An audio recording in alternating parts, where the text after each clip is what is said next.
Greetings and salutations. Welcome to Knife Chats with Tobias. Thought what I would do today is take a look at this knife right here. Now this is the Marbles MR721 Kamp King. And that just kind of threw me for a loop when I first saw it. And the first time I saw this knife was actually down at SMKW. I was talking with Brian Wilhoit, and this is one of the knives he showed me, and it was a Kamp King. And at the time when I saw it, it's like, wow, that is really cool. And I actually said, but wait a minute, Marbles? I thought Rough Rider had the trademark for Kamp King. Now, I'm well aware that SMKW has a very good working relationship with Marbles, but Marbles, from what I understand, is actually a trademark that is owned by Blue Ridge. Blue Ridge Knife actually owns a trademark to Marbles, and SMKW, or more specifically, I thought Rough Rider had the trademark for Kamp King. But this definitely starts to muddy the water. The other thing that kind of caught me off guard is, as you can see, just looking at this, it is a two-blade knife. And most people, when they hear Kamp King, they think four blades. Specifically, you know, the can opener, the cap lifter screwdriver, the main spear blade, and then a punch blade. And obviously you got the little bail on the end there. So this is what most people think of when you hear Kamp King. This knife is definitely a departure. For one thing, it's smaller. This knife is about 3 3/4 inches in the closed position, whereas these new Kamp Kings by Marbles are just 3.5 inches or so. So 3.5 inches closed. And they do have a spear blade. It is obviously going to be a little smaller, but it is a nice little spear blade. And then the secondary blade on the knife is just the pin blade.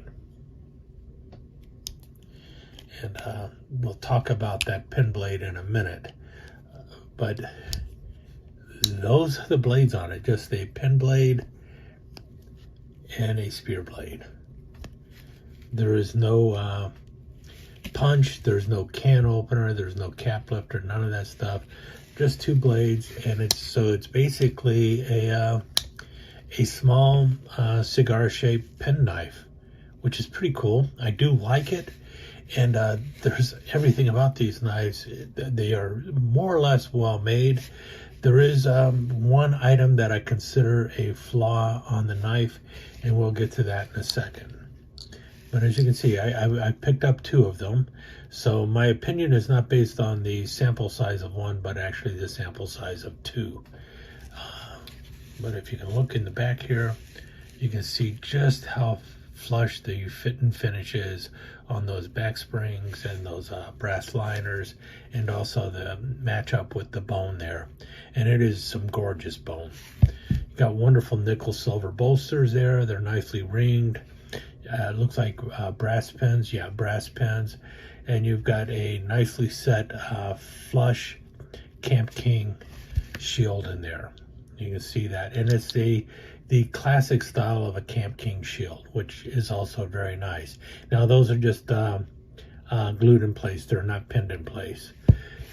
What you can also tell, though, is the bone is not perfectly matched. You know, not every bone handle you're going to get on these knives is going to be the exact same shade of brown.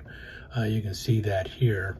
However, if you look side to side on the individual knives here, I think the bone is pretty evenly matched. So they did a really good job with it. It's kind of like a chestnut bone in color. What I like is, if you can see it here, it's almost like it comes in waves, the jigging on there, the way it's like, like almost like rounded down, and you got little peaks in there. and that is the way it is on both sides. And I really like the way they did the jigging. Nice lines going through there. It's a jigging pattern I have not seen before on a marbles or Rough Rider knife. I don't know where they came up with it, but I really do like the jigging on there. The issue with the knife, and it is noticeable on both of the knives here, has everything to do, I think, with the bail. And that is, these bails are extremely tight. So the bail is pinned through the handle, and the pin is actually holding the this end of the knife together, and it's very tight. It does not move around smoothly. You see a little bit of that on the old Rough Rider Kamp King as well, that the bail does not swing freely, such as what you see on like this Cub Scout knife. See how this one, it just moves. And that's the way I kind of like my bail to move. And you see the same way here on this case. This is a case Scout Junior, and the bail, this is actually a detachable bail, so it definitely moves around freely. It is not actually pinned through the handle. But on both of these knives, this one is a little looser until you get to here, and then when you get up there, it's very hard and tight to pull around. A little looser down here. But what is happening is, because of that bail or clevis, whichever way you want to call it, the way it is pinned in there, this back blade, the pin blade on the back, is very stiff and very difficult to open. This one opens a little easier than the one on this knife. Let's get that. All right. Is it loose? Yeah. Okay. Really depends. If we pull that out, the blade is very difficult to open. So the tighter the bail is, or the tighter the clevis is, the more difficult it is to move this pin blade. And that is a bit of a problem. I think that's something that they kind of need to address. You know, you should not have to move around this bail in order to get that pin blade to move easily. Let's see. But that is something you're going to need to keep in mind when you're doing that. Now, if you notice, a lot of people have commented there's a pretty big gap down the middle there. And there definitely is. And I think that's because, well, partly because they have a center liner on the knife. The two blades are working off of their own blades or own back springs, which is a good thing. But I also think that they might be using some slim washers in here. I don't know for certain. I can't see any washers, but there might be some washers down in there. But definitely you have that liner, which is adding some separation between the blades, which is kind of good, because if you notice when we're pushing in on this blade, notice when you push in, the blade pushes towards the other blade. However, it does not, there's no way it's going to hit here, so you're not going to get any blade rub or anything. As far as how close it is to the liner, you know, look at how close that blade is. It almost looks like they're touching, but they're not. When they're open, they are snug as a bug. There is no movement in those blades. There's no blade plate going on at all. So no wobble, nothing like that. When they get into position, they stay in position. And well, let's take this sheet of paper here. This is just regular, you know, copy paper. And if you see, it actually does go in between the blade and the handle. It will slide in between there. So, you know, it just goes right in there. So that's how close the tolerance is. You can slide a piece of paper in there. Now, this one, it gets a little snugger as I get to the tip there, but they're still not touching. The blade is not touching the handle. And the same thing on this one here. This one has a little bit more tolerance, but not much more. Same here, you know, the piece of paper will just slide in there. And so there is a clearance in the knife. And if we see here with, this is a Victorinox knife, and it's the same thing. It looks like the blade is right on there.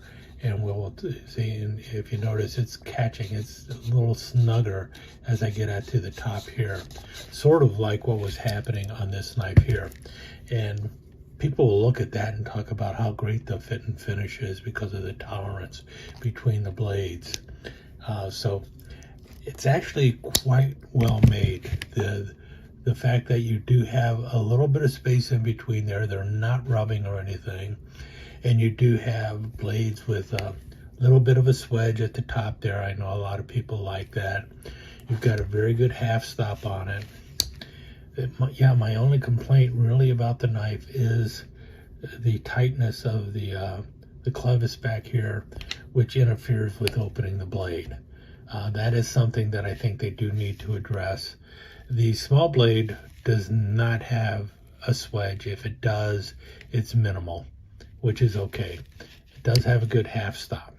So all in all, I'm pretty impressed with it, but this is the issue with it. And I think, well, I needed to point it out to folks so that they would know that it's happening.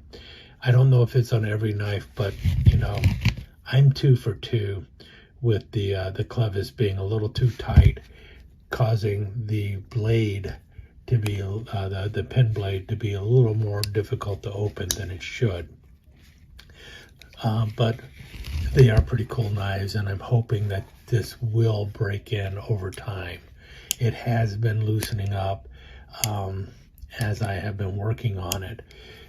You know, I'm doing this every day, and the blade is moving a little smoother than it was initially. So might end up breaking in, but that is something that we as the end user, the person buying the knife, I don't think that's something that we should be having to do.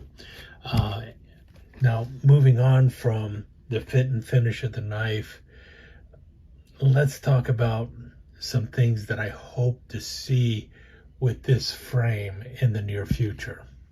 Well, like I mentioned, this is on a 3.5-inch frame, but there's a lot of Scout knives that are built on a 3 3/8 inch frame or an 84 millimeter frame.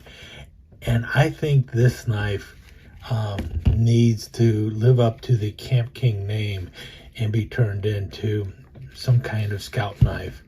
And my first thought would be, you know, make it a Kamp King Jr. and put in the 4 blades that you see, like you see on the Case Scout Jr.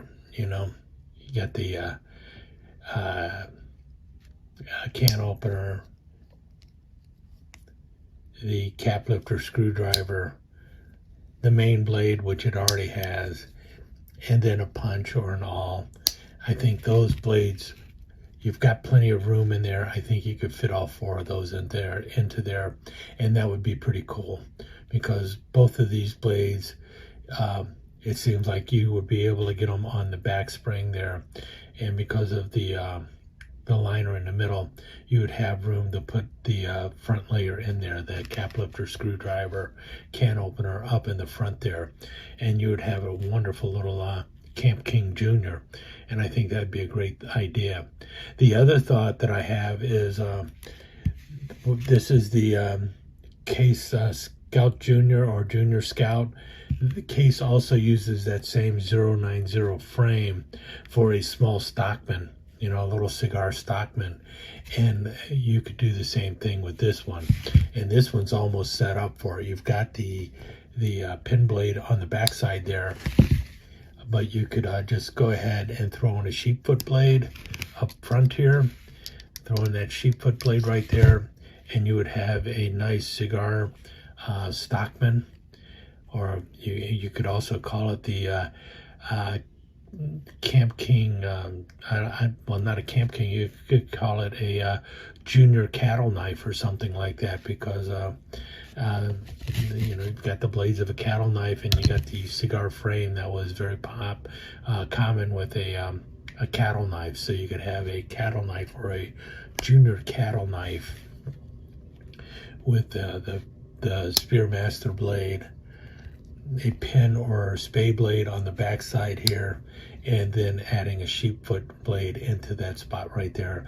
That would be a really cool knife. And at that point, you could also just remove the bail.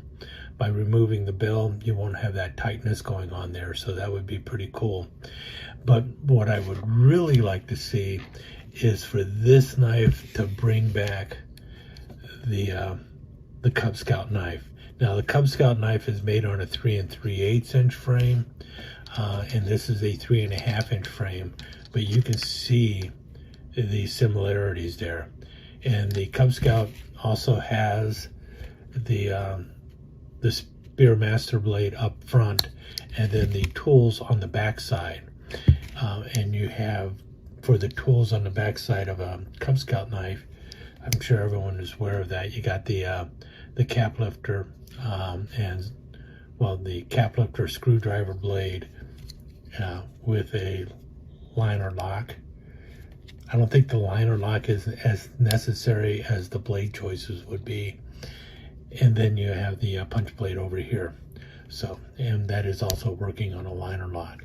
But if you were to put in the liner lock, that'd be really cool. And you could just call it the Kamp King Junior still, and just have it as the Cub Scout knife, because the Cub Scout knife really was like a junior Boy Scout knife when it was first popping around, but it did not have these blades.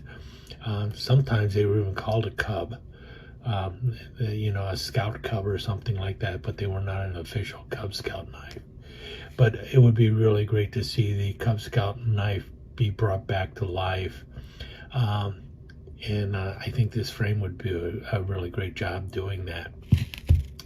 Other possibilities that I'd like to see with this, though, is swapping out the pin blade back here with like a file, such as what you have here on the on this Victorinox. It's got a file back here. A little nail file wouldn't be a bad choice on here. And you could imagine having the file back here and like the Victorinox combo tool up in the front. That would be good. Or maybe something like their package cutter or something like that. But I don't know. The frame itself is pretty cool. There are other knives out there that are 3.5 inch cigar frame, obviously, but not with the Kamp King logo. So I think the pattern itself, or this frame with the Kamp King logo, shows a lot of potential beyond just these two blades. And as you can see from the opening in there, it looks like it's just aching to have a third blade added to it. So hopefully they will be doing something with this, turning it into a Stockman or some kind of a Cub Scout knife, or Junior Cub knife, or Junior Scout knife, something like that. Anyway, that's my thoughts on it. I really do like the knife, but it does have a serious flaw, and that flaw is all to do with the clevis being too tight, which interferes with the blade operation back here. Anyway, with that said, I will let you go and talk to you again soon. Stick around for some slides.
let me take just a second to thank you once again for dropping by and spending a few minutes here at Knife Chats with the Pious. I really do appreciate it, and I do appreciate any comments that you leave. So please remember to give me that thumbs up, and also don't forget to subscribe and ring that notification bell so you'll know when the next episode is up and running. Thanks again for dropping by. Really do appreciate your time here.